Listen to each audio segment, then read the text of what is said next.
PSC tips and ട്രിക്സിലേക്ക് ഏവർക്കും സ്വാഗതം. അപ്പോൾ ഭരണഘടനാ സ്ഥാപനം നമ്മൾ പഠിക്കുമ്പോൾ അതിൽ ഏറ്റവും ഇമ്പോർട്ടൻ്റ് ആയിട്ട് ആദ്യം പഠിക്കേണ്ടത് തെരഞ്ഞെടുപ്പ് കമ്മീഷനെ കുറിച്ചാണ്. അപ്പം നമുക്ക് ക്ലാസ് സ്റ്റാർട്ട് ചെയ്യാം. അതിനു മുൻപ് കുറേ പേര് ഡൗട്ട് ചോദിച്ചിട്ടുണ്ടായിരുന്നു, എന്താണ് ഭരണഘടനാ സ്ഥാപനം, എന്താണ് സ്റ്റാറ്റ്യൂട്ടറി ബോഡി, അതിനെക്കുറിച്ച് സെപ്പറേറ്റ് ഒരു ക്ലാസ് ചെയ്യാമോ എന്നുള്ളത്. അപ്പോൾ സെപ്പറേറ്റ് ചെയ്യേണ്ട കാര്യമില്ല, അത് നമുക്ക് ജസ്റ്റ് ഇപ്പം തന്നെ പറഞ്ഞ് മനസ്സിലാക്കി തരാം. ഭരണഘടനാ സ്ഥാപനങ്ങൾ എന്ന് പറഞ്ഞാൽ ഇപ്പോൾ നമ്മുടെ ഭരണഘടനയിൽ പ്രതിപാദിച്ചിട്ടുള്ളതും അതിൻ്റെ അടിസ്ഥാനത്തിൽ രൂപീകരിക്കപ്പെട്ടിട്ടുള്ളതുമായ സ്ഥാപനങ്ങളെ നമ്മൾ എന്തെന്ന് പറയും? ഭരണഘടനാ സ്ഥാപനങ്ങൾ എന്ന് പറയും. ഫോർ എക്സാമ്പിൾ പറയുകയാണെങ്കിൽ നമ്മുടെ ഭരണഘടനയിൽ പ്രതിപാദിച്ചിട്ടുള്ളത് എന്ന് പറയുന്ന സമയത്ത് ഇപ്പോൾ ആർട്ടിക്കിൾ 324 അതിലാണ് നമ്മുടെ തെരഞ്ഞെടുപ്പ് കമ്മീഷനെ കുറിച്ച്, കേന്ദ്ര തെരഞ്ഞെടുപ്പ് കമ്മീഷനെ കുറിച്ച് ആർട്ടിക്കിൾ 324 പറയുന്നുണ്ട്. അപ്പോൾ അതിൻ പ്രകാരമാണ് തെരഞ്ഞെടുപ്പ് കമ്മീഷൻ ഫോം ആയിട്ടുള്ളത്.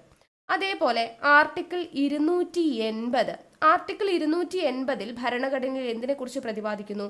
ധനകാര്യ കമ്മീഷനെ കുറിച്ച് പ്രതിപാദിക്കുന്നുണ്ട്. അതിൻ്റെ അടിസ്ഥാനത്തിലാണ് ധനകാര്യ കമ്മീഷൻ ഫോം ചെയ്തിട്ടുള്ളത്. അതുപോലെ തന്നെ UPSC, PSC എന്നിവയെക്കുറിച്ച് ആർട്ടിക്കിൾ 315 പ്രതിപാദിക്കുന്നുണ്ട്. അതിനനുസരിച്ചിട്ടാണ് എന്ത് നിലവിൽ വരുന്നത്? PSC എല്ലാം നിലവിൽ വരുന്നത്. അപ്പോൾ ഭരണഘടനയിൽ ഏതെങ്കിലും ഒരു ആർട്ടിക്കിളിൽ പ്രതിപാദിച്ച് അതിൻ പ്രകാരം അതിൻ്റെ അടിസ്ഥാനത്തിൽ രൂപീകരിക്കപ്പെട്ടിട്ടുള്ള സ്ഥാപനങ്ങളെ നമ്മൾ എന്തെന്ന് പറയും?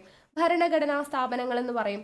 അപ്പോൾ തെരഞ്ഞെടുപ്പ് കമ്മീഷൻ, കേന്ദ്ര തെരഞ്ഞെടുപ്പ് കമ്മീഷൻ, സംസ്ഥാന തെരഞ്ഞെടുപ്പ് കമ്മീഷൻ, ധനകാര്യ കമ്മീഷൻ, UPSC, PSC, ദേശീയ പട്ടികജാതി കമ്മീഷൻ, പട്ടികവർഗ കമ്മീഷൻ, പിന്നാക്ക വിഭാഗ commission, GST council, attorney general, controller and auditor general, advocate general, ഇതെല്ലാം എന്തിൽ വരും?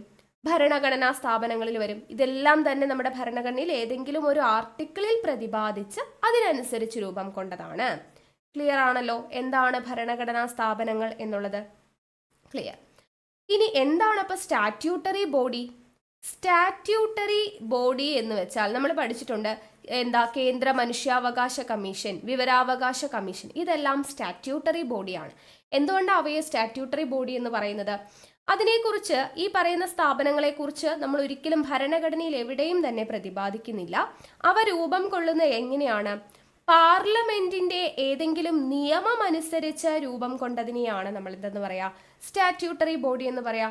ഇപ്പൊ ദേശീയ മനുഷ്യാവകാശ കമ്മീഷൻ നമുക്കറിയാം, 1993 മനുഷ്യാവകാശ സംരക്ഷണ നിയമം അനുസരിച്ചാണ് മനുഷ്യാവകാശ കമ്മീഷൻ രൂപം കൊള്ളുന്നത്. 2005 വിവരാവകാശ നിയമപ്രകാരമാണ് വിവരാവകാശ കമ്മീഷൻ രൂപം കൊള്ളുന്നത്.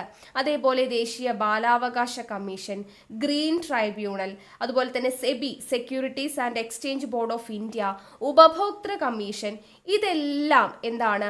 പാർലമെന്റിന്റെ ഏതെങ്കിലുമൊക്കെ നിയമം അനുസരിച്ച് രൂപം കൊണ്ടതാണ്. ഇവയെക്കുറിച്ചൊന്നും നമ്മുടെ ഭരണഘടനയിൽ എവിടെയും തന്നെ പരാമർശിക്കുന്നില്ല. അങ്ങനെയുള്ള സ്ഥാപനങ്ങളെ നമ്മൾ എന്തെന്ന് പറയും? സ്റ്റാറ്റ്യൂട്ടറി ബോഡി എന്ന് പറയും. അപ്പൊ ഭരണഘടനാ സ്ഥാപനങ്ങൾ എന്താണ്, സ്റ്റാറ്റ്യൂട്ടറി ബോഡി എന്താണ് എന്നതിനെക്കുറിച്ച് ഏകദേശം ഒരു ധാരണ നിങ്ങൾക്ക് ഉണ്ടായിട്ടുണ്ടാവും എന്ന് ഞാൻ വിശ്വസിക്കുന്നു. ഓക്കെ, അപ്പൊ അങ്ങനെയാണെങ്കിൽ നമുക്ക് നമ്മുടെ ആദ്യത്തെ ഭരണഘടനാ സ്ഥാപനത്തിലോട്ട് കടക്കാം. ആദ്യത്തെ ഭരണഘടനാ സ്ഥാപനമാണ് കേന്ദ്ര തെരഞ്ഞെടുപ്പ് കമ്മീഷൻ.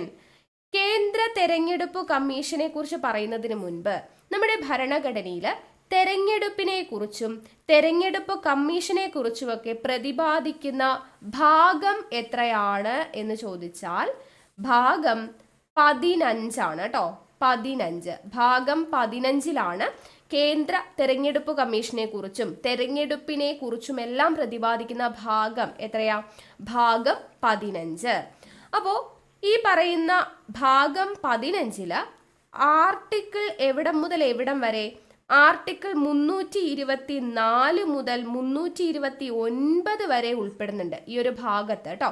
ഭാഗം 15 എത്ര ആർട്ടിക്കിളാണ് ഉൾക്കൊള്ളുന്നത്?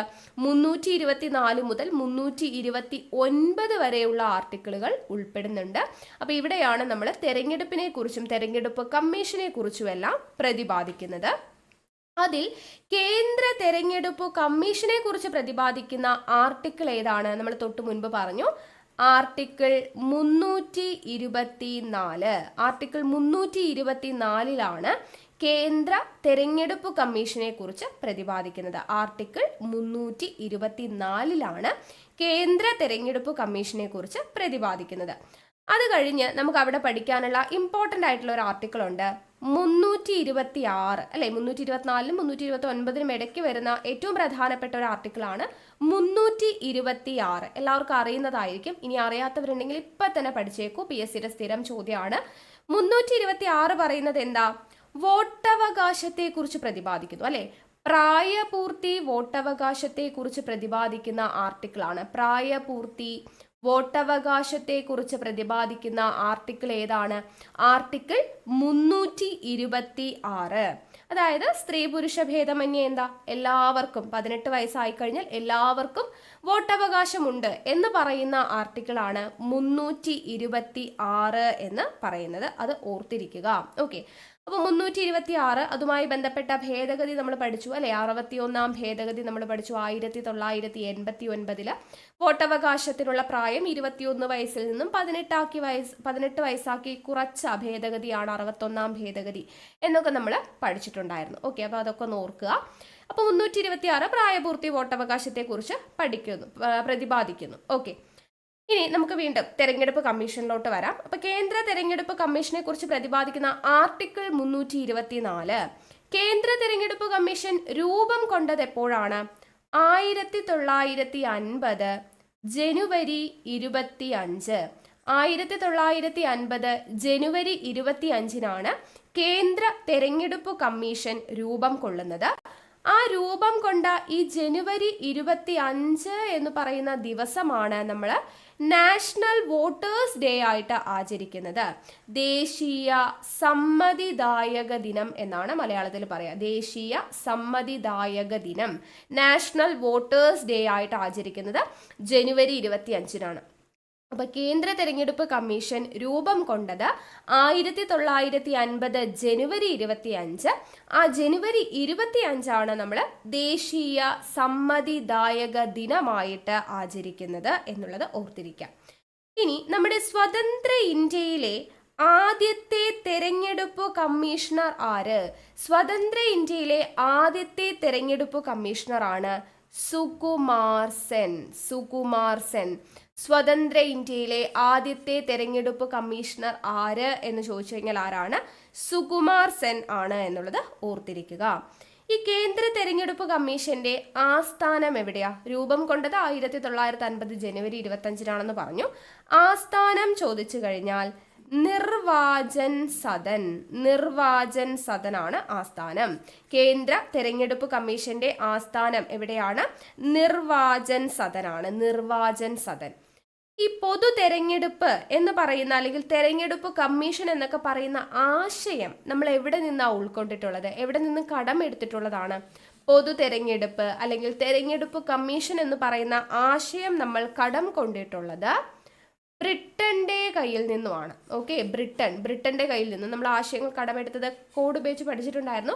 അപ്പൊ ബ്രിട്ടന്റെ കയ്യിൽ നിന്നും കടമെടുത്ത ആശയമാണ് ഏത്? പൊതു തെരഞ്ഞെടുപ്പ് കമ്മീഷൻ എന്നൊക്കെ പറയുന്ന ആശയം നമ്മൾ കടമെടുത്തിട്ടുള്ളത് എവിടെ നിന്നാ? ബ്രിട്ടന്റെ കയ്യിൽ നിന്നുമാണ് എന്നുള്ളത് ഓർത്തിരിക്കുക.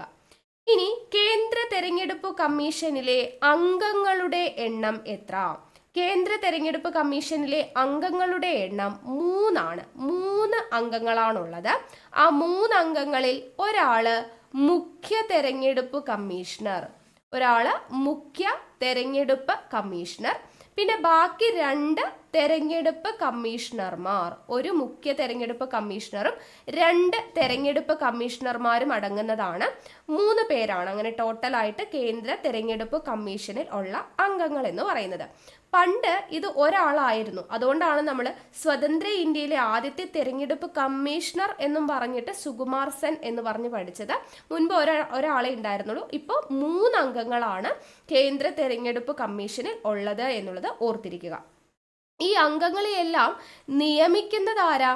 അംഗങ്ങളെയെല്ലാം നിയമിക്കുന്നത് രാഷ്ട്രപതിയാണ്. ആരാ നിയമിക്കുന്നേ? രാഷ്ട്രപതിയാണ്. പ്രസിഡന്റ് ആണ് അംഗങ്ങളെ നിയമിക്കുന്നത് രാഷ്ട്രപതിയാണെങ്കിൽ ഇവിടെ നീക്കം ചെയ്യുന്നതും ആര് തന്നെയാ? രാഷ്ട്രപതി തന്നെയാണ്. നിയമിക്കുന്നത് രാഷ്ട്രപതി, നീക്കം ചെയ്യുന്നത് രാഷ്ട്രപതി. അപ്പോൾ ഈ പറയുന്ന അംഗങ്ങളുടെ കാലാവധി എത്രയാണ്? കാലാവധി നിയമിക്കുന്നത് രാഷ്ട്രപതി, നീക്കം ചെയ്യുന്നത് രാഷ്ട്രപതി. കാലാവധി എത്രയാന്ന് ചോദിച്ചാൽ 6 വർഷം അല്ലെങ്കിൽ 65 വയസ്സ്. 6 വർഷം അല്ലെങ്കിൽ 65 വയസ്സാണ് അംഗങ്ങളുടെ കാലാവധിയായിട്ട് പറയുന്നത്.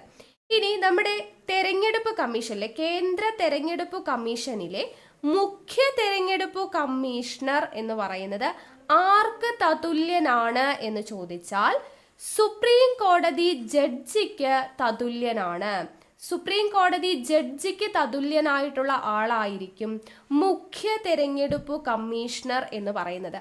അതുകൊണ്ട് തന്നെ ഈ മുഖ്യ തെരഞ്ഞെടുപ്പ് കമ്മീഷണറെ നീക്കം ചെയ്യുന്ന പ്രോസസ്സ് എന്ന് പറയുന്നത് ഒരു സുപ്രീം കോടതി ജഡ്ജിയെ എങ്ങനെയാണോ നീക്കം ചെയ്യുന്നത് അതുപോലെ തന്നെ നീക്കം ചെയ്യണം. എങ്ങനെയാ ഒരു സുപ്രീം കോടതി ജഡ്ജിയെ നീക്കം ചെയ്യുക? ഇംപീച്ച്മെന്റിലൂടെ അല്ലേ? അപ്പോൾ ഇംപീച്ച്മെന്റ് എന്ന് പറയുന്ന പ്രോസസ്സിലൂടെയാണ് ആരെ നീക്കം ചെയ്യുന്നത്? മുഖ്യ തെരഞ്ഞെടുപ്പ് കമ്മീഷണറെ നീക്കം ചെയ്യുന്നത്. അപ്പൊ എന്താണ് ഇംപീച്ച്മെന്റ് എന്ന് പറഞ്ഞാൽ, സുപ്രീം കോടതി ജഡ്ജിയെ നീക്കം ചെയ്യണമെങ്കിൽ ലോക്സഭയിലെയും രാജ്യസഭയിലെയും അംഗങ്ങളുടെ 2/3, അതായത് 2/3 ഭൂരിപക്ഷത്തോടു കൂടിയുള്ള അനുമതി ലഭിച്ചാൽ മാത്രമേ രാഷ്ട്രപതിക്ക് നീക്കം ചെയ്യാൻ പറ്റുള്ളൂ. അതിനെയാണ് നമ്മൾ ഇംപീച്ച്മെന്റ് എന്ന് പറയുന്നത്. അപ്പൊ അതേ പ്രോസസ്സ് തന്നെയാണ് മുഖ്യ തെരഞ്ഞെടുപ്പ് കമ്മീഷണറെ നീക്കം ചെയ്യാനും നമ്മൾ ഉപയോഗിക്കുന്നത്. അപ്പോൾ നീക്കം ചെയ്യുന്ന പ്രോസസ്സ് എന്ന് പറയുന്നത് ഒരു മുഖ്യ തെരഞ്ഞെടുപ്പ് കമ്മീഷണറെ, കേന്ദ്ര തെരഞ്ഞെടുപ്പ് കമ്മീഷനിലെ മുഖ്യ തെരഞ്ഞെടുപ്പ് കമ്മീഷണറെ നീക്കം ചെയ്യുന്നതിനുള്ള നടപടിക്രമം എന്ന് പറയുന്നത് ഒരു സുപ്രീം കോടതി ജഡ്ജിയെ എങ്ങനെയാണോ നീക്കം ചെയ്യുന്നത് അതേ നടപടിക്രമമാണ്. അതിന്റെ പേരാണ് എന്ത്? ഇംപീച്ച്മെന്റ്. ഇംപീച്ച്മെന്റ് എന്ന് പറഞ്ഞു കഴിഞ്ഞാൽ ലോക്സഭയിലെയും രാജ്യസഭയിലെയും അംഗങ്ങളുടെ 2/3 ഭൂരിപക്ഷത്തോടു കൂടെ മാത്രമേ രാഷ്ട്രപതിക്ക് അവരെ നീക്കം ചെയ്യാനായിട്ട് സാധിക്കുകയുള്ളൂ. ഓക്കെ, ഇത്രയും കാര്യങ്ങൾ ക്ലിയർ ആയെന്ന് വിശ്വസിക്കുന്നു. അപ്പൊ അംഗങ്ങളെ നിയമിക്കുന്നത് രാഷ്ട്രപതി, നീക്കം ചെയ്യുന്നത് രാഷ്ട്രപതി. ഏത് നടപടിക്രമത്തിലൂടെയാണ്? ഇംപീച്ച്മെന്റിലൂടെ, അല്ലെങ്കിൽ ലോക്സഭയുടെയും രാജ്യസഭയുടെയും 2/3 ഭൂരിപക്ഷത്തോടു കൂടി രാഷ്ട്രപതി നീക്കം ചെയ്യുന്നു. കാലാവധി 6 വർഷം അല്ലെങ്കിൽ 65 വയസ്സാണ് എന്നുള്ളത്. ഓക്കെ, ഇനി ബാക്കി ഇപ്പൊ മുഖ്യ തെരഞ്ഞെടുപ്പ് കമ്മീഷണർ സുപ്രീം കോടതി ജഡ്ജിക്ക് തുല്യരാണെന്ന് പറഞ്ഞു. ബാക്കി 2 തെരഞ്ഞെടുപ്പ് കമ്മീഷണർമാരുണ്ട് അല്ലെ? അപ്പോൾ ഇവര് ഈ പറയുന്ന സുപ്രീം കോടതി ജഡ്ജിക്ക് തുല്യമൊന്നും അല്ല. അതുകൊണ്ട് തന്നെ രാഷ്ട്രപതിക്ക് നീക്കം ചെയ്യാനായിട്ട് ഇവിടെ പ്രത്യേകിച്ച് ഇംപീച്ച്മെന്റോ അങ്ങനെയുള്ള പ്രൊസീജിയേഴ്സ് ഒന്നും ആവശ്യമില്ല. എന്ത് ചെയ്യാം? മുഖ്യ തെരഞ്ഞെടുപ്പ് കമ്മീഷണറുമായിട്ട് കൂടിയാലോചിച്ചുകൊണ്ട് രാഷ്ട്രപതിക്ക് ഇവരെ നീക്കം ചെയ്യാം. ഓക്കെ, മുഖ്യ തെരഞ്ഞെടുപ്പ് കമ്മീഷണറുമായി കൂടിയാലോചിച്ചുകൊണ്ട് രാഷ്ട്രപതിക്ക് ഇവരെ നീക്കം ചെയ്യാവുന്നതാണ് എന്നുള്ള കാര്യം ഓർത്തിരിക്കുക. ഇനി നമുക്ക് ഏറ്റവും പ്രധാനപ്പെട്ട കാര്യം കേന്ദ്ര തെരഞ്ഞെടുപ്പ് കമ്മീഷന്റെ ധർമ്മം എന്താണ് എന്നുള്ളതാണ് കേട്ടോ. ചുമതലകളെ കുറിച്ചാണ് പറയുന്നത്. കേന്ദ്ര തെരഞ്ഞെടുപ്പ് കമ്മീഷന്റെ ചുമതലകൾ എന്തൊക്കെയാണ്? കേന്ദ്ര തെരഞ്ഞെടുപ്പ് കമ്മീഷന്റെ ചുമതലകൾ എന്ന് പറയുന്നത്, ഒന്നാമത്തെ ചുമതല ലോക്സഭയിലേക്കുള്ള തെരഞ്ഞെടുപ്പ് നടത്തുന്നു. ലോക്സഭയിലേക്കുള്ള തെരഞ്ഞെടുപ്പ് കേട്ടോ, എല്ലാം തെരഞ്ഞെടുപ്പിന്റെ കാര്യമാണ് ആദ്യം പറയുന്നത്. തെരഞ്ഞെടുപ്പ് നടത്തുന്നു. എവിടേക്കുള്ള തെരഞ്ഞെടുപ്പാ? ലോക്സഭയിലേക്കുള്ള തെരഞ്ഞെടുപ്പ്, അതുപോലെ രാജ്യസഭയിലോട്ടുള്ള തെരഞ്ഞെടുപ്പ്, നിയമസഭയിലോട്ടുള്ള തെരഞ്ഞെടുപ്പ്, പ്രസിഡന്റിന്റെ തെരഞ്ഞെടുപ്പ്, രാഷ്ട്രപതിയുടെ തെരഞ്ഞെടുപ്പ്, അതുപോലെ തന്നെ വൈസ് പ്രസിഡന്റിന്റെ തെരഞ്ഞെടുപ്പ്. ഓക്കെ, ഇവരുടെ എല്ലാം തെരഞ്ഞെടുപ്പ് നടത്തുന്നത് ആരാണ്? കേന്ദ്ര തെരഞ്ഞെടുപ്പ് കമ്മീഷനാണ് കേട്ടോ. ലോക്സഭയുടെ തെരഞ്ഞെടുപ്പ്, നിയമസഭാ തെരഞ്ഞെടുപ്പ്, പ്രസിഡന്റിന്റെയും വൈസ് പ്രസിഡന്റിന്റെയും തെരഞ്ഞെടുപ്പ്, ഇതെല്ലാം നടത്തുന്നത് കേന്ദ്ര തെരഞ്ഞെടുപ്പ് കമ്മീഷനാണ്. അപ്പൊ അവിടെ ഒരു കാര്യം വിട്ടുപോയി. എന്താണ്? പഞ്ചായത്ത് തെരഞ്ഞെടുപ്പ്. പഞ്ചായത്ത് തെരഞ്ഞെടുപ്പ് നടത്തുന്നത് ആരാ? അത് സംസ്ഥാന തെരഞ്ഞെടുപ്പ് കമ്മീഷനാണ്. നമ്മൾ സംസ്ഥാന തെരഞ്ഞെടുപ്പ് കമ്മീഷനെ കുറിച്ച് പഠിക്കും, അവിടെ നമ്മൾ പറയും. ഓക്കെ, അപ്പൊ പഞ്ചായത്ത് തെരഞ്ഞെടുപ്പ് മാത്രം, തദ്ദേശ സ്വയംഭരണ സ്ഥാപനങ്ങളിലോട്ടുള്ള തെരഞ്ഞെടുപ്പ് മാത്രം നടത്തുന്നത് സംസ്ഥാന തെരഞ്ഞെടുപ്പ് കമ്മീഷനാണ്. ബാക്കി ലോക്സഭയിലോട്ടും രാജ്യസഭയിലോട്ടും നിയമസഭയിലോട്ടും ഉള്ള തെരഞ്ഞെടുപ്പും പ്രസിഡന്റിന്റെയും വൈസ് പ്രസിഡന്റിന്റെയും തെരഞ്ഞെടുപ്പ് നടത്തുന്നത് ആരാ? കേന്ദ്ര തെരഞ്ഞെടുപ്പ് കമ്മീഷനാണ് എന്നുള്ളത് ഓർത്തിരിക്കുക. അത് മാത്രമല്ല തെരഞ്ഞെടുപ്പ് കമ്മീഷന്റെ ചുമതല പിന്നെ എന്തൊക്കെയാ? തിരിച്ചറിയൽ കാർഡ് തയ്യാറാക്കണം. തിരിച്ചറിയൽ കാർഡ് തയ്യാറാക്കുന്നത് ആരാണ് എന്ന് ചോദിച്ചു കഴിഞ്ഞാൽ അതും കേന്ദ്ര തെരഞ്ഞെടുപ്പ് കമ്മീഷനാണ്. അതുപോലെ തന്നെ വോട്ടേഴ്സ് രജിസ്റ്റർ തയ്യാറാക്കണം. വോട്ടേഴ്സ് രജിസ്റ്റർ തയ്യാറാക്കുന്നതും കേന്ദ്ര തെരഞ്ഞെടുപ്പ് കമ്മീഷനാണ്. ഇലക്ട്രൽ റോള് തയ്യാറാക്കുന്നതും ആര് തന്നെയാണ്? ഇലക്ട്രൽ റോള് തയ്യാറാക്കുന്നതും കേന്ദ്ര തെരഞ്ഞെടുപ്പ് കമ്മീഷനാണ്. ദെൻ രാഷ്ട്രീയ പാർട്ടികൾക്ക് അംഗീകാരം നൽകുന്നതും ആര് തന്നെയാണ്? കേന്ദ്ര തെരഞ്ഞെടുപ്പ് കമ്മീഷൻ തന്നെയാണ്. ഒരു രാഷ്ട്രീയ പാർട്ടിയെ അംഗീകരിക്കുക എന്ന് പറയുന്നതും ആരുടെ ചുമതലയാണ്? കേന്ദ്ര തെരഞ്ഞെടുപ്പ് കമ്മീഷന്റെ ചുമതലയാണ്. കൂടാതെ ഓരോ രാഷ്ട്രീയ പാർട്ടികൾക്കും ഓരോ പ്രത്യേകമായിട്ടുള്ള ചിഹ്നമുണ്ട് അല്ലെ, ആ ചിഹ്നങ്ങൾ അനുവദിക്കുന്നതും ആര് തന്നെയാണ്? അതും കേന്ദ്ര തെരഞ്ഞെടുപ്പ് കമ്മീഷനാണ്. ചിഹ്നങ്ങൾ അനുവദിക്കുക, രാഷ്ട്രീയ പാർട്ടികൾക്ക് ചിഹ്നങ്ങൾ അനുവദിക്കുന്നതും ആര് തന്നെയാണ്? കേന്ദ്ര തെരഞ്ഞെടുപ്പ് കമ്മീഷനാണ്. കൂടാതെ ഇപ്പോൾ നമുക്ക് തെരഞ്ഞെടുപ്പൊക്കെ നടത്തുന്ന ആ ഒരു സമയത്ത് ആ ഒരു നല്ല രീതിയിൽ സ്വതന്ത്രവും നീതിപൂർവവുമായിട്ടുള്ള ഒരു തെരഞ്ഞെടുപ്പ് നടത്തേണ്ട സാഹചര്യമല്ല എന്നിരിക്കട്ടെ, അങ്ങനെയാണെങ്കിൽ ആ തെരഞ്ഞെടുപ്പ് റദ്ദാക്കാനും അതുപോലെ തന്നെ നീക്കം ചെയ്യാനുമുള്ള അധികാരം ആർക്കുണ്ട്? കേന്ദ്ര തെരഞ്ഞെടുപ്പ് കമ്മീഷനുണ്ട്. തെരഞ്ഞെടുപ്പ് നടക്കാൻ പോകുന്നു, പക്ഷെ നല്ല രീതിയിൽ അത് നടക്കില്ല എന്നൊരു സാഹചര്യം ഉണ്ടെങ്കിൽ, അങ്ങനെ അവർക്ക് ഉറപ്പുണ്ടെങ്കിൽ ഈ തെരഞ്ഞെടുപ്പ് നീക്കം ചെയ്യാനും റദ്ദാക്കാനും മാറ്റിവെക്കാനും ഒക്കെയുള്ള അധികാരം ആർക്കുണ്ട്? കേന്ദ്ര തെരഞ്ഞെടുപ്പ് കമ്മീഷനുണ്ട്.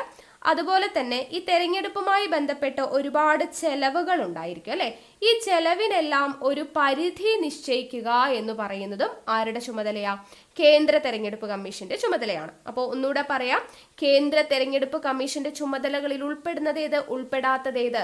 നിങ്ങൾ ഈ ഭാഗം ക്ലാസ് എടുക്കുമ്പോൾ നമ്മുടെ ഭരണഘടനാ സ്ഥാപനങ്ങളുടെ PYQ സെഷൻ നമ്മൾ ലൈവായിട്ട് ചെയ്തത് ഓർക്കുന്നുണ്ടോ?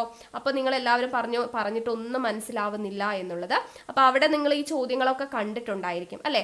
നമ്മൾ ഏതാണ് കേന്ദ്ര തെരഞ്ഞെടുപ്പ് കമ്മീഷന്റെ ചുമതലയിൽ പെടുന്നത് ഏത്, സംസ്ഥാന തെരഞ്ഞെടുപ്പ് കമ്മീഷന്റെ ചുമതലയിൽ പെടാത്തത് ഏതെന്നൊക്കെ പറഞ്ഞ് നമ്മൾ പഠിച്ചിട്ടുണ്ടായിരുന്നു. ഓക്കെ, ഓർമ്മയുണ്ടെന്ന് വിശ്വസിക്കുന്നു. അപ്പോൾ ഇമ്പോർട്ടന്റ് ആണ്, അതുകൊണ്ട് തന്നെ അത്രയും ഇമ്പോർട്ടൻസ് കൊടുത്ത് പഠിക്കുക. എന്തൊക്കെയാണ് കേന്ദ്ര തെരഞ്ഞെടുപ്പ് കമ്മീഷന്റെ ചുമതലകൾ? ലോക്സഭാ തെരഞ്ഞെടുപ്പ്, രാജ്യസഭാ തെരഞ്ഞെടുപ്പ്, നിയമസഭാ തെരഞ്ഞെടുപ്പ്, പ്രസിഡന്റിന്റെയും വൈസ് പ്രസിഡന്റിന്റെയും തിരഞ്ഞെടുപ്പ്, തിരിച്ചറിയൽ കാർഡ് തയ്യാറാക്കുക, വോട്ടേഴ്സ് രജിസ്റ്റർ തയ്യാറാക്കുക, ഇലക്ട്രൽ റോള് തയ്യാറാക്കുക, രാഷ്ട്രീയ പാർട്ടികൾക്ക് അംഗീകാരം നൽകുക, രാഷ്ട്രീയ പാർട്ടികൾക്ക് ചിഹ്നം അനുവദിക്കുക, തെരഞ്ഞെടുപ്പ് ആവശ്യമായിട്ടുള്ള ഘട്ടങ്ങളിൽ റദ്ദാക്കുക, നീക്കം ചെയ്യുക, തെരഞ്ഞെടുപ്പുമായി ബന്ധപ്പെട്ട ചെലവുകൾക്ക് പരിധി നിശ്ചയിക്കുക. ഇതെല്ലാം ആരുടെ ചുമതലയാ? കേന്ദ്ര തെരഞ്ഞെടുപ്പ് കമ്മീഷന്റെ ചുമതലയാണ് എന്നുള്ളത് ഓർത്തിരിക്കുക. ഓക്കെ, അത്രയും കാര്യങ്ങൾ കിട്ടിയെന്ന് വിശ്വസിക്കുന്നു. ഇനി കേന്ദ്ര തെരഞ്ഞെടുപ്പ് കമ്മീഷണർ ആയിട്ടുള്ള മലയാളിയായ ഒരാളുണ്ട്. കേന്ദ്ര തെരഞ്ഞെടുപ്പ് കമ്മീഷണറായ മലയാളി. കേന്ദ്ര തെരഞ്ഞെടുപ്പ് കമ്മീഷണർ ആയിട്ടുള്ള മലയാളി ആര് എന്ന് ചോദിച്ചു കഴിഞ്ഞാൽ ആരാണ്? മലയാളിയാണ് കേട്ടോ. കേന്ദ്ര തെരഞ്ഞെടുപ്പ് കമ്മീഷണർ ആയിട്ടുള്ള മലയാളിയാണ് TN ശേഷൻ. ഒരുപാട് തവണ ചോദിച്ചിട്ടുണ്ട്. കേന്ദ്ര തെരഞ്ഞെടുപ്പ് കമ്മീഷണർ ആയിട്ടുള്ള മലയാളി എന്ന് ചോദിച്ചു കഴിഞ്ഞാൽ TN ശേഷനാണ്. ഇനി മുഖ്യ തെരഞ്ഞെടുപ്പ് കമ്മീഷണറായ വനിത ആരാണ് എന്ന് ചോദിച്ചാൽ, മുഖ്യ തെരഞ്ഞെടുപ്പ് കമ്മീഷണർ ആയിട്ടുള്ള വനിത ആര് എന്ന് ചോദിച്ചു കഴിഞ്ഞാൽ VS രമാദേവിയാണ് കേട്ടോ. VS രമാദേവി. കേന്ദ്ര തെരഞ്ഞെടുപ്പ് കമ്മീഷണർ ആയിട്ടുള്ള മലയാളി ചോദിച്ചാൽ TN ശേഷൻ, മുഖ്യ തെരഞ്ഞെടുപ്പ് കമ്മീഷണറായ വനിത ചോദിച്ചു കഴിഞ്ഞാൽ VS രമാദേവി.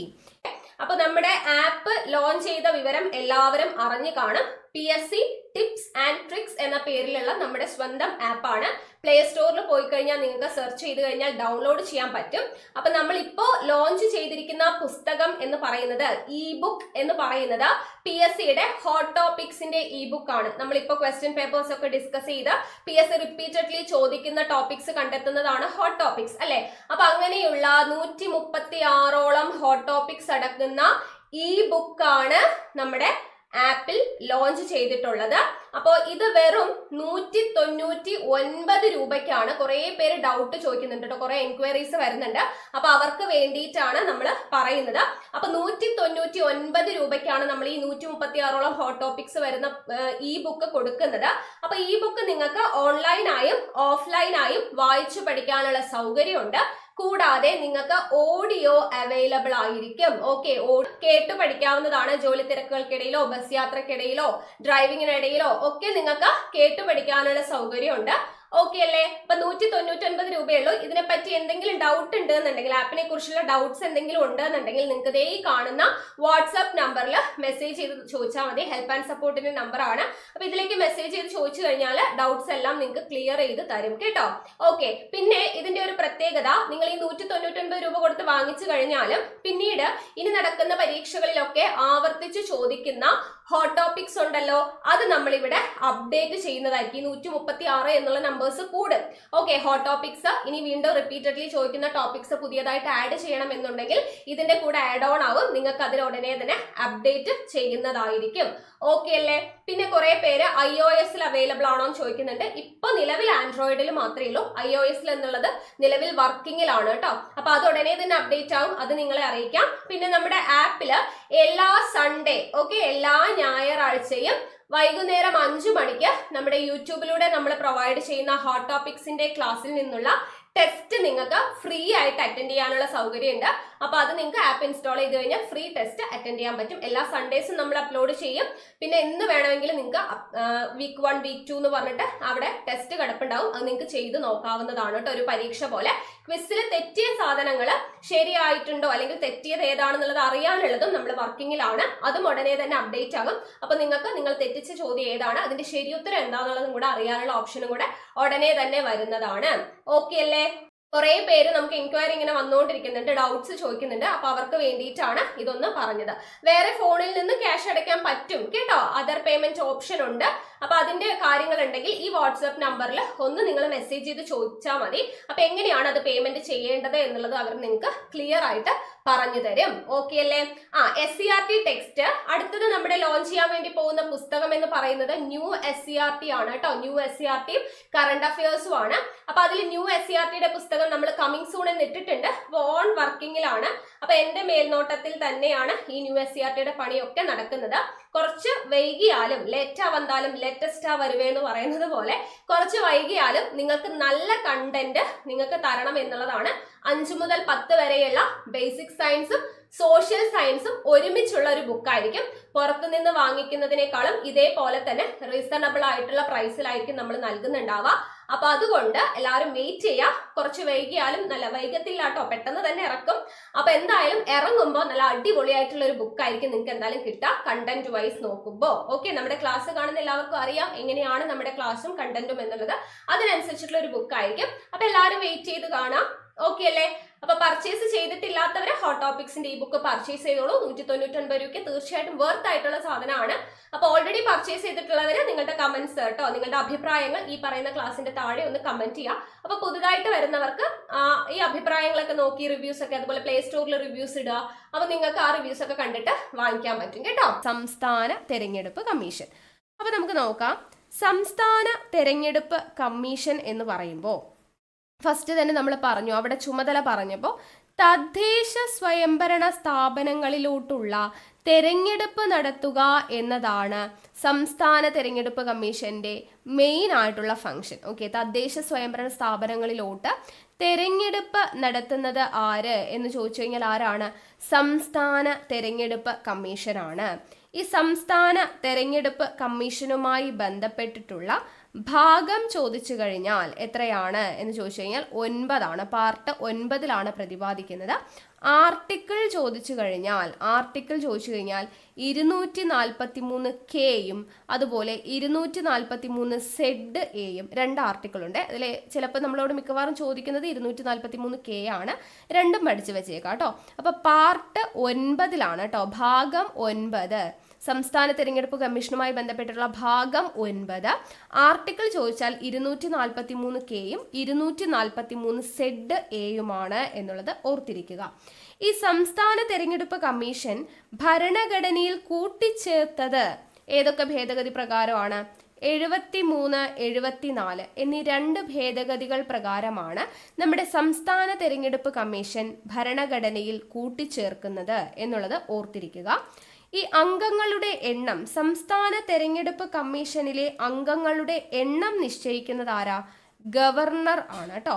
ഓക്കെ, സംസ്ഥാന തെരഞ്ഞെടുപ്പ് കമ്മീഷനിലെ അംഗങ്ങളുടെ എണ്ണം എന്ന് പറയുന്നത് നിശ്ചയിക്കുന്നത് ഗവർണർ നിശ്ചയിക്കുന്ന എണ്ണം ആളുകളാണ് സംസ്ഥാന തെരഞ്ഞെടുപ്പ് കമ്മീഷനിൽ ഉണ്ടായിരിക്കുക.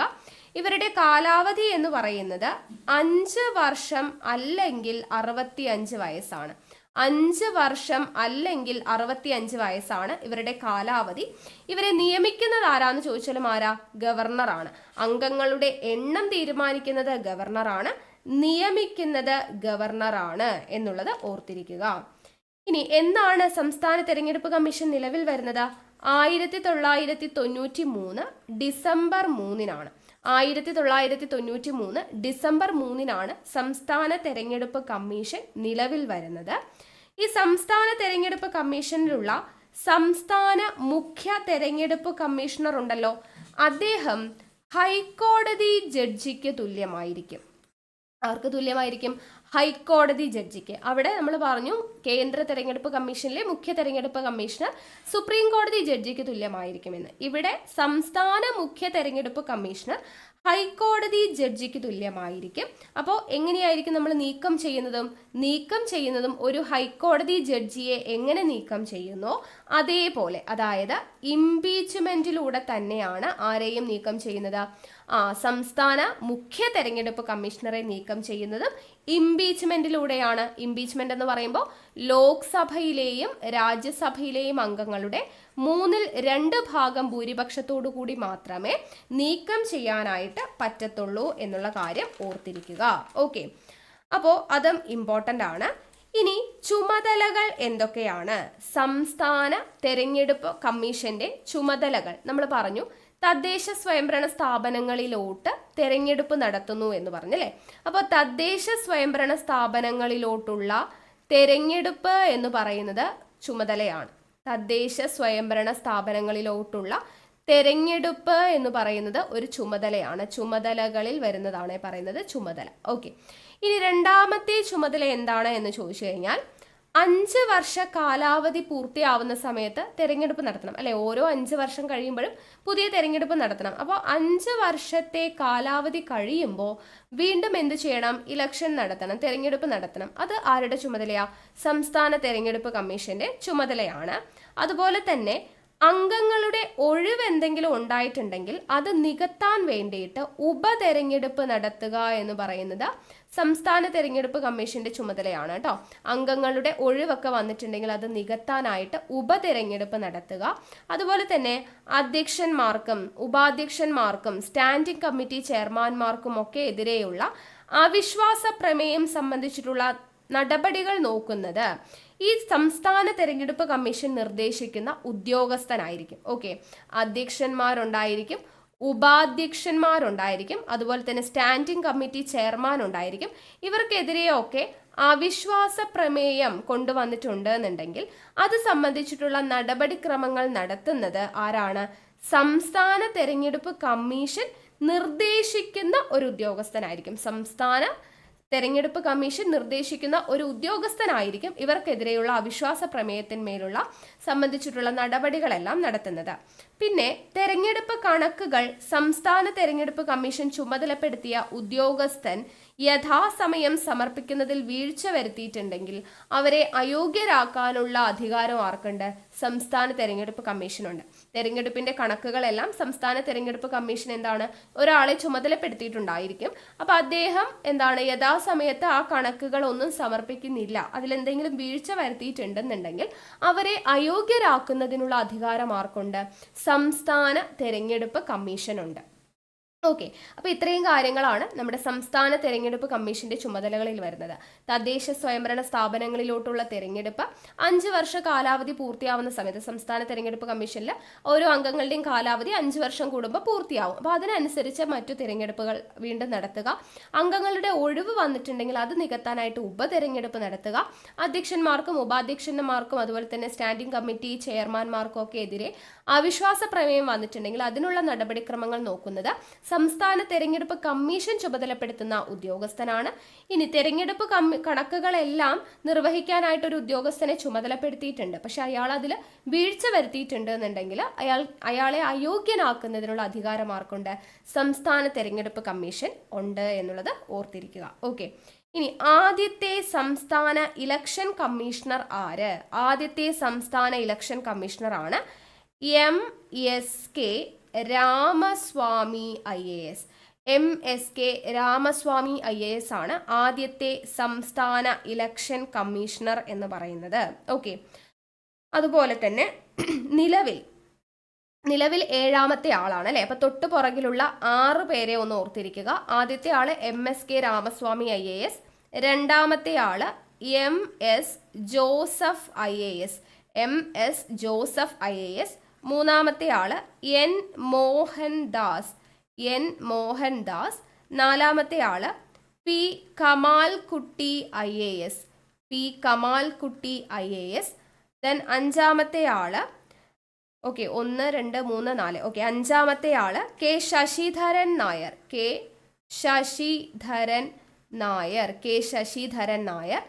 ആറാമത്തെ ആള് V ഭാസ്കരൻ ആണ്. ഇപ്പൊ നിലവിൽ 7ാമത്തെ ആൾ ആരാണ്? A ഷാജഹാൻ. ഓക്കെ, അപ്പോൾ 7ാമത്തെ ആളാണ് ഇപ്പൊ നിലവിൽ A ഷാജഹാൻ ആണ് ആരാ? സംസ്ഥാന തെരഞ്ഞെടുപ്പ് കമ്മീഷണർ. അപ്പോൾ ആദ്യത്തെ ആള് MSK രാമസ്വാമി IAS, രണ്ടാമത് MS Joseph IAS, 3 N Mohandas, 4 P Kamalkutty IAS, 5 K Sasidharan Nair, 6 V Bhaskaran, 7 A Shajahan എന്നിവരാണ് ഇതുവരെയുള്ള സംസ്ഥാന തെരഞ്ഞെടുപ്പ് കമ്മീഷണർമാർ എന്നുള്ളത് ഓർത്തിരിക്കുക. ഓക്കെ, ഇപ്പോൾ ചീഫ് ഇലക്ടറൽ ഓഫീസർ നമ്മൾ പറഞ്ഞു സഞ്ജയ് കൗളാണ് എന്ന് പറഞ്ഞു. ഈ ചീഫ് ഇലക്ടറൽ ഓഫീസറെ നിയമിക്കുന്നത് ആര് തന്നെയാണ്? കേന്ദ്ര തെരഞ്ഞെടുപ്പ് കമ്മീഷനാണ്. അതൊന്ന് ഓർത്തിരിക്കണേ. ചീഫ് ഇലക്ടറൽ ഓഫീസറെ നിയമിക്കുന്നത് ആരാണ്? കേന്ദ്ര തെരഞ്ഞെടുപ്പ് കമ്മീഷനാണ് ചീഫ് ഇലക്ടറൽ ഓഫീസറെ നിയമിക്കുന്നത്. നിലവിലാരാ? സഞ്ജയ് കൗളാണ് എന്നുള്ളത് ഓർത്തിരിക്കുക. ഓക്കെ, ഇനി ഇവരെ ഒരു സെക്രട്ടറി എന്ന് പറയുന്ന ഒരു പോസ്റ്റ് ഉണ്ട്. അതായത് അഡീഷണൽ സെക്രട്ടറിയുടെ റാങ്കിലും അതിന് മുകളിലുള്ള റാങ്കിലുമുള്ള ഒരു ഉദ്യോഗസ്ഥനെ ഗവൺമെന്റ് എന്ത് ചെയ്യും? സംസ്ഥാന തെരഞ്ഞെടുപ്പ് കമ്മീഷൻ സെക്രട്ടറി ആയിട്ട് നിയമിക്കാറുണ്ട് കേട്ടോ. സംസ്ഥാന തെരഞ്ഞെടുപ്പ് കമ്മീഷൻ ഒരു സെക്രട്ടറി ആയിട്ട് നിയമിക്കാറുണ്ട്. നിലവിലെ സംസ്ഥാന തെരഞ്ഞെടുപ്പ് കമ്മീഷന്റെ സെക്രട്ടറി എന്ന് പറയുന്നത് ആരാണ് എന്ന് ചോദിച്ചാൽ സന്തോഷ് A ആണ് കേട്ടോ. സന്തോഷ് ആണ് ഏത് സംസ്ഥാന തെരഞ്ഞെടുപ്പ് കമ്മീഷന്റെ സെക്രട്ടറി ആയിട്ട് വരുന്നത്. അപ്പോൾ സെക്രട്ടറി എന്ന് പറയുന്നത് അഡീഷണൽ സെക്രട്ടറിയുടെ റാങ്കിലും അതിനു മുകളിലുള്ള റാങ്കിലുമുള്ള ഒരു ഉദ്യോഗസ്ഥനെയാണ് ഗവൺമെന്റ് സംസ്ഥാന തെരഞ്ഞെടുപ്പ് കമ്മീഷന്റെ സെക്രട്ടറി ആയിട്ട് നിയമിക്കുന്നത്.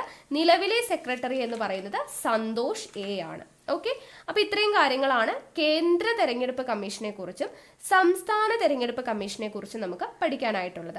ഇനി ഈ ഭാഗത്ത് നമുക്ക് ഏറ്റവും പ്രധാനപ്പെട്ട ഒരു കാര്യം കൂടെ പഠിക്കാനുണ്ട്, ദേശീയ പാർട്ടികൾ എന്ന് പറഞ്ഞിട്ട്. അപ്പൊ ദേശീയ പാർട്ടികൾ എന്ന് പറയുന്നത് തെരഞ്ഞെടുപ്പുമായി ബന്ധപ്പെട്ട് നമ്മൾ പഠിക്കേണ്ടതാണ്. നിങ്ങൾ മുൻപിലുള്ള ക്വസ്റ്റ്യൻസ് ഒക്കെ എടുത്ത് നോക്കുകയാണെങ്കിൽ നമ്മൾ ഭരണഘടനാ സ്ഥാപനങ്ങൾ ചെയ്ത കൂട്ടത്തിൽ ദേശീയ പാർട്ടികളെ സംബന്ധിച്ചിട്ടുള്ള ഒരുപാട് ചോദ്യങ്ങൾ കണ്ടിട്ടുണ്ടായിരുന്നു. അപ്പൊ ആ ഒരു ഭാഗം വളരെ ഡീറ്റെയിൽഡ് ആയിട്ട് തന്നെ പഠിക്കണം. അപ്പൊ അത് നമുക്ക് നാളത്തെ ക്ലാസ്സിൽ പഠിക്കാം, ദേശീയ പാർട്ടികളെ കുറിച്ച്. അപ്പോൾ ഇത്രയും കാര്യങ്ങൾ നിങ്ങൾ നോട്ട് തയ്യാറാക്കിയിട്ട് വളരെ വൃത്തിയായിട്ട് തന്നെ പഠിച്ചു തീർക്കുക. ഓക്കെ, അപ്പോൾ ഇത്രയേ ഉള്ളൂ നമ്മുടെ ഇന്നത്തെ ക്ലാസ് എന്ന് പറയുന്നത്. വീണ്ടും നമുക്ക് അടുത്ത ക്ലാസ്സുമായിട്ട് കാണാം. താങ്ക്